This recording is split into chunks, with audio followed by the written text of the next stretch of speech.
Trabalho e Justiça, uma produção do Tribunal Superior do Trabalho. Olá, eu sou Anderson Conrado e você acompanha comigo as principais notícias da Justiça do Trabalho. Quem abre o nosso programa é a repórter Samantha Flor, de Brasília. Sócios conseguem afastar execução de bens para pagamento de dívida trabalhista.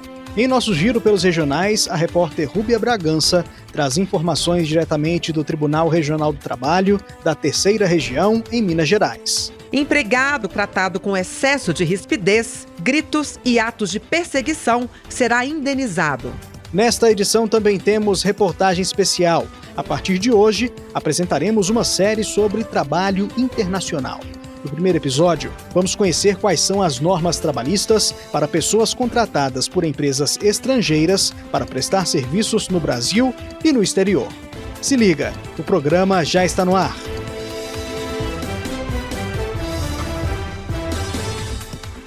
A 7ª turma do TST excluiu 2 sócios da Andrade e Canelas Energia, de São Paulo, da execução de valores devidos a um engenheiro. A repórter Samantha Flor conta os detalhes do caso. Em maio de 2015, a empresa foi citada para arcar com verbas trabalhistas reconhecidas em juízo. No entanto, o pagamento não foi realizado nem foram encontrados bens ou valores para quitar a dívida. O empregado, então, solicitou a desconsideração da personalidade jurídica, situação em que os sócios ou os administradores passam a responder com o patrimônio particular pelas dívidas da empresa. O pedido foi aceito pelo Tribunal Regional do Trabalho da 2ª Região em São Paulo. O entendimento foi o de que não havia a necessidade de comprovação de situações como fraude, abuso de poder ou atuação contra a lei para a inclusão dos sócios na execução. Segundo o TRT, basta a falência ou descumprimento da obrigação pela pessoa jurídica. A discussão chegou ao TST. O relator do caso na 7ª turma foi o ministro Agra Belmonte. Ele explicou que, como a empresa é uma sociedade anônima, para que os sócios sejam responsabilizados, é necessária a comprovação de culpa. O ministro destacou que, de acordo com o artigo 158 da Lei das Sociedades Anônimas, o administrador não é pessoalmente responsável pelas obrigações que contrair em nome da sociedade por ato regular de gestão. No entanto, responde pelos prejuízos que causar se agir com culpa, intenção ou violar lei ou estatuto. Segundo o ministro, não há registro de que os sócios em questão tenham agido dessa forma. A decisão foi unânime e não cabe mais recurso. Giro pela Justiça do Trabalho. A Justiça do Trabalho em Minas Gerais determinou o pagamento de indenização por dano moral de R$ 5.000 a um ex-empregado de uma empresa de telecomunicações. Saiba o motivo com a repórter Rúbia Bragança, que fala diretamente do Tribunal Regional do Trabalho da Terceira Região. Segundo o profissional, ele foi tratado com rigor excessivo por 2 superiores hierárquicos, tinha o trabalho menosprezado e, por isso, desenvolveu problemas de saúde. Citou como exemplo uma ocasião na qual o veículo da empresa quebrou. Disse que, quando chegou na empregadora, o superior gritou e falou que ele passaria a trabalhar de ajudante na carga e descarga. Testemunha confirmou as alegações do trabalhador, mas a empregadora impugnou a versão apresentada. Porém, para a juíza Neuslene Leão de Carvalho do Pim, que julgou o caso na 11ª Vara do Trabalho de Belo Horizonte, todas as situações comprovadas pela prova oral certamente acarretaram dissabores ao trabalhador.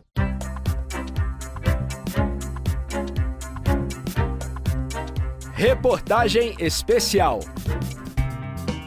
A partir de hoje, você confere uma série especial sobre trabalho internacional. No primeiro episódio, vamos abordar normas trabalhistas para pessoas contratadas por empresas estrangeiras para prestar serviços no Brasil e no exterior. Acompanhe com a repórter Larice de Paula. Atenção, senhores passageiros com destino à França. Esta é a última chamada. Embarque imediato pelo portão 5. Eu acho muito bom trabalhar aqui na França. É muito bom o tempo de férias aqui. É uma flexibilidade muito grande. A gente pode escolher quando que a gente entra de férias ou não. Esse é Lucas Brasileiro, engenheiro aeroespacial. Formado na Universidade de Brasília em 2018, ele se mudou no ano seguinte para Toulouse, na França, onde fez uma especialização.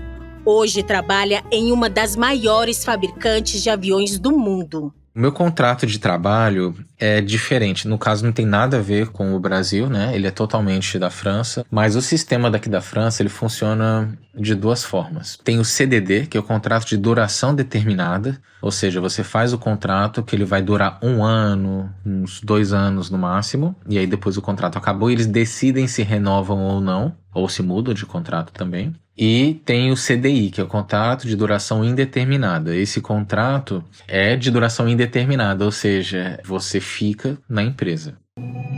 Seja na França, no Brasil ou em outros países, há direitos mínimos que precisam ser assegurados.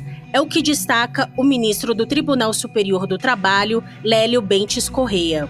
As normas internacionais do trabalho refletem o consenso da comunidade internacional acerca dos patamares mínimos de direitos humanos para todas as pessoas que trabalham. No contexto de uma economia informacional e globalizada, esses instrumentos efetivos de tutela do direito humano ao trabalho decente são indispensáveis à garantia de uma vida digna a trabalhadores. As empresas estrangeiras que contratam pessoas para prestar serviços no Brasil devem garantir condições de trabalho adequadas. Além disso, os contratos devem observar o ordenamento jurídico brasileiro. A desembargadora do Tribunal Regional do Trabalho da 2ª Região em São Paulo, Ivani Contini Bramante, detalha as formas de contratação mais comuns no Brasil. Uma empresa estrangeira que contrata um trabalhador brasileiro para trabalhar em solo brasileiro deve cumprir a CLT, a Constituição Federal e a CLT. Ele pode sim receber em euro, em dólar, em moeda estrangeira, porque essa moeda é conversível aqui no nosso território, e ele tem sim direito a tudo que está na CLT. Férias, 13º, aviso prévio, fundo de garantia e tudo mais. Agora, nós estamos vivenciando aquilo que nós chamamos de pejotização. Existem casos de trabalhadores que criam a sua própria empresa e prestam serviço através da sua própria empresa e lançam uma nota fiscal de uma empresa como prestadora de serviço. E aqui ele é pejotizado. Se ele é pejotizado, aqui no Brasil nós costumamos chamar de MEI, ele não terá os direitos previstos na CLT. Ele não terá os direitos às férias, 13º, fundo de garantia e tudo mais. A jornalista Gabriela Bernardes foi contratada por uma agência de comunicação belga. Um dos escritórios fica em Brasília, no Distrito Federal, local em que ela trabalha. A profissional atua como pessoa jurídica, por isso não tem direito a verbas trabalhistas como férias remuneradas e aviso prévio, por exemplo. Eu abro mão desses benefícios para ter um salário mais competitivo. O fato de eu receber em outra moeda é um diferencial, porque, querendo ou não, o salário que eu recebo, no caso do euro, né, seria o equivalente a 6 vezes da nossa moeda. Então, independente da variação monetária, sempre acaba valendo a pena.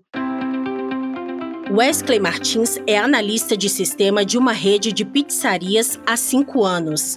A sede da empresa fica nos Estados Unidos e ele trabalha de forma remota no Brasil. Foi contratado como microempreendedor individual, MEI.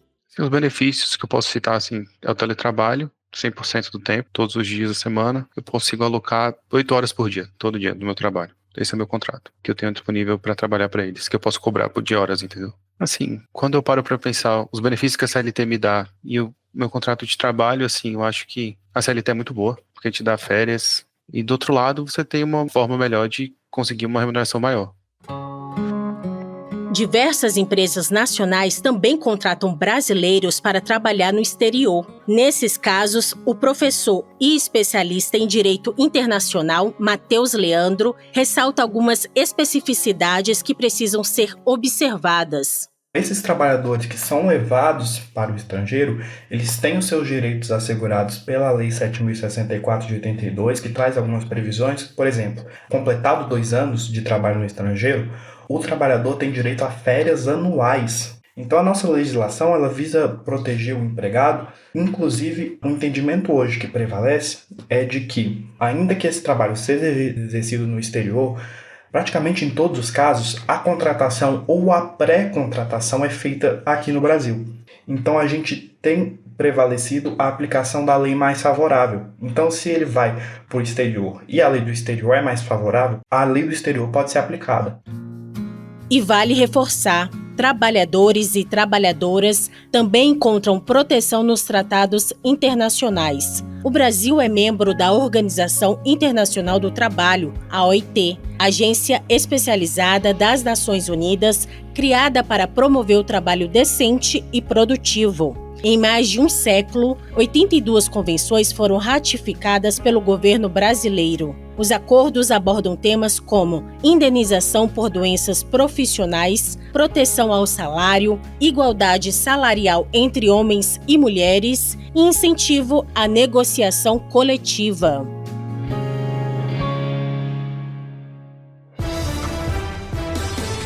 A edição de hoje termina aqui. O trabalho e Justiça teve a apresentação de Anderson Conrado, edição de Liamara Mendes, produção de Ana Luísa Badu e Milene Teixeira, colaboração da estagiária Sofia Elizabeth Vieira, supervisão de Patrícia Rezende e trabalhos técnicos de Eduardo Miranda e Rafael Feitosa. O programa é uma produção da Rádio TST, sob a coordenação de Rodrigo Tunholi e a supervisão geral da Secretaria de Comunicação Social do Tribunal Superior do Trabalho. Obrigado pela companhia. Tchau! Trabalho e Justiça, uma produção do Tribunal Superior do Trabalho.